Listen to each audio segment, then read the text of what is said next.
ზამთარში მოყინული გზა ერთ-ერთი ყველაზე სერიოზული გამოწვევაა. მოგეხსენებათ, ყინული მნიშვნელოვნად ამცირებს საბურავის გზასთან მოჭიდებას, ზრდის დამუხრუჭების მანძილს და იზრდება ავტოსაგზაო შემთხვევების რისკი.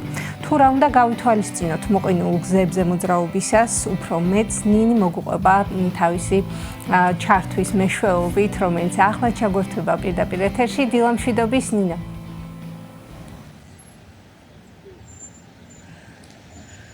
დილა მშვიდობისა. ბოლო დღეებში დედაქალაქში უწყვეტად თოვდა, ხოლო ახლა ტემპერატურა საგრძნობლად დაბალია, რაც იმას ნიშნავს, რომ გზებზე გადაადგილება გართულდა.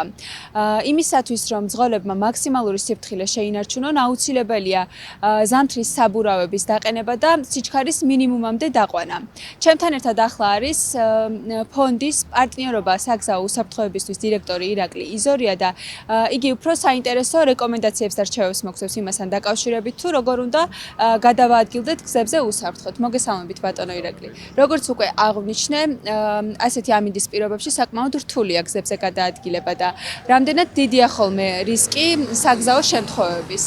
მოგესალმებით, ბოლო პერიოდში საქართველოს კანონმდებლობის შეცვლის ინიციატივა გამომდინარეობდა იქიდან, რომ გახშირებული იყო საგზაო სატრანსპორტო შემთხვევები და ზამთრის პერიოდში ძირითადად ეს გამოწვეული იყო იმით, რომ აქამდე რეგულაცია არ არსებობდა ზამთრის საბურავების და მაღალმთიან რეგიონებში ხშირი იყო მოცურება გადავარდნა ჯებირებიდან. აქედან გამომდინარე შეიცვალა და მოხდა რეგულაციის დამატება და საქართველოს მთავრობის დადგენილებით უკვე სავალდებულო არის გარკვეული ესეთი ტექნიკური მონაცემების მახასიათებლები ჰქონდეს საბურავებს, როგორიცაა ის, რომ უნდა იყოს ზამთრის, მას უნდა ეხატოს ფიფქი, აუცილებლად უნდა იყოს 10 წელიწადზე უფრო ახალი, ვინაიდან დაახლოებით 7-8 წლის მერე საბურავები ეგრეთ წოდებულ გარემო პირობებიდან გამომდინარე იწყებენ დამტვრევას და არ არის საიმედო და ასევე უნდა არსებობდეს პროტექტორის გარკვეული სიმაღლე, რომელიც მსუბუქი ავტომობილებისთვის არის დაახლოებით 4 მმ-მდე, ხოლო სატვირთო ავტომობილებისთვის 3 მმ-მდე.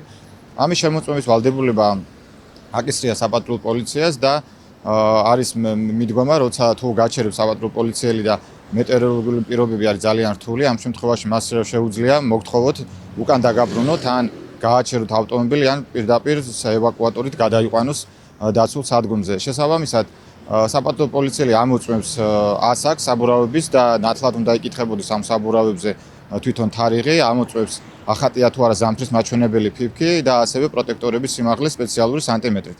აქედან გამომდინარე ბოლო პერიოდში თითქოს შემცირებულია საგზაო სატრანსპორტო შემთხვევები, მოგეხსენებათ მაღალმთიანი რეგიონები კონტროლდება, არ ხდება გაშვება იმ ავტომობილების, რომლებიც არ სარგებლობენ ზამთრის საბურავებით, მაგრამ აქაც ერთი ნიუანსი არსებობს, თუ მაგალითად ძალიან რთულია პირობები და ძლიერი ყინვაა და ძლიერი თოვლი, ამ შემთხვევაში საპატრულო პოლიციის წარმომადგენელს შეუძლია მოგთხოვოთ ეგრეთ წოდებული მოცურების საწინააღმდეგო ჯაჭვები და მინიმუმ წამყვან ორ თვალზე მაინც უნდა იყოს ეს ჯაჭვი მორგებული. თუ ეს ასე არ იქნება, ამ შემთხვევაში უფლება აქვს, რომ შეგაჩეროთ და არ გაგიშვათ იმ ლოკაციაზე, სადაც მივზანდებით. ასევე მნიშვნელოვანია ის, რომ დადგენილება ითვალისწინებს იმ ადგილებს და ლოკაციებს, სადაც არის ზამთრის საბურავების კონტროლი, დაახლოებით 25-მდე ადგილია და ეს არ არის პატარა მონაკვეთები, არამედ გრძელი მაგისტრალები იგულისხმება. აქედან გამომდინარე, სანამ დავგეგმავთ მარშრუტს, აუცილებლად შეიძლება გავესწროთ ამ არეალებს, სადაც შეიძლება შემოწმება მოხდეს და ვისარგებლოთ ზამთრის საბურავებით. თუმცა რეკომენდაციის სახით ვიტყოდი იმას, რომ არა მარტო კომფორტი არის ზამთრის საბურავების ქონა, არამედ ქალაქის პირობებშიც მნიშვნელოვანია მისი გამოყენება, გამომდინარე იქიდან, რომ როცა +7 გრადუსიდან ეცემა ტემპერატურა ან ოდნავ ნელი წვიმარი, ამ შემთხვევაში ზაფხული საბურავები ყრივდება, აღარ აქვს მოჭიდება თვითონ ასფალტის საფარზე და ამ შემთხვევაში ხდება ავტომობილების მოცურება. აქედან გამომდინარე, ნებისმიერმა მძღოლმა ქალაქში იქნება თუ სხვა გარემო პირობებში აუცილებლად უნდა ატარონ ზამთრის საბურავები და ჩვენი კანონმდებლობით მისი ვალდებულება გვაქვს 1 დეკემბრიდან 1 მარტამდე. აქედან გამომდინარე, ეს პერიოდი არის მნიშვნელოვანი და ზუსტად იმაზე გათვლილი, რომ არის სიცივის პერიოდი და შეიძლება ზაფხულის საბურავებმა გვიმტყუნონ. ეს ყველაფერი დამოკიდებულია იმაზე, რომ მით უმეტეს თანამედროვე ავტომობილები თუ ზუსტად ის საბურავები არ აყენია ზამთრის, ამ შემთხვევაში შეიძლება ელექტროსისტემამ არ იმუშაოს იგივე ABS-მა, მუხრუჭის სხვადასხვა სისტემებმა. აქედან გამომდინარე, მნიშვნელოვანია თუნდაც ახალი იყოს ავტომობილი, ამას არ აქვს მნიშვნელობა, ეყენოს აუცილებლად ზამთრის საბურავი.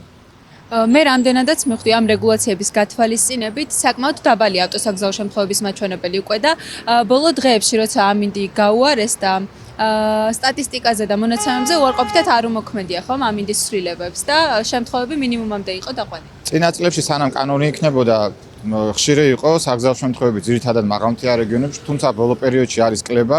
რაც შეეხება ბოლო პერიოდს, ზუსტი მონაცემები არ აქვს ამ დღეებში თუ როგორი საგზაო შემთხვევები მოხდა და რამდენი, თუმცა როგორც ვიცით, ანუ იმ სიხშირით არ ხდება, როგორი სიხშირითაც აზრი ხდებოდა.